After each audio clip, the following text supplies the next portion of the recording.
మల్లికార్జున ఖార్గే గారి నాయకత్వం, మట్టి విక్రమార్క గారి నాయకత్వం, పొన్నం ప్రభాకర్ గారి నాయకత్వం, కొడితెల ప్రణవ్ బాబు గారి నాయకత్వం, కాంగ్రెస్ పార్టీ కాంగ్రెస్ పార్టీ తెలంగాణ ఇచ్చిన తెలంగాణ తల్లి సోనియా గాంధీ గారి నాయకత్వం, కాంగ్రెస్ పార్టీ కాంగ్రెస్ పార్టీ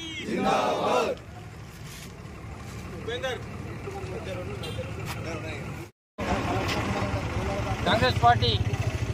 జై భీమ్, జై బాపు, జై సంవిధాన్ కార్యక్రమంపై గ్రామస్థాయి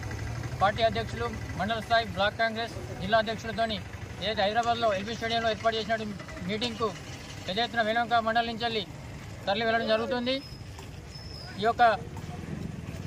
వారి యొక్క సూచనల మేరకు కాంగ్రెస్ పార్టీ సూచనల మేరకు రాబోయే రోజులలో ప్రతి గ్రామం నుండి కూడా కాంగ్రెస్ పార్టీ బలోపేతం చేసి స్థానిక సంస్థల్లో గెలుపు కోసం అందరం కలిసి కలిసికట్టుగా పనిచేస్తామని తెలియజేస్తుంది.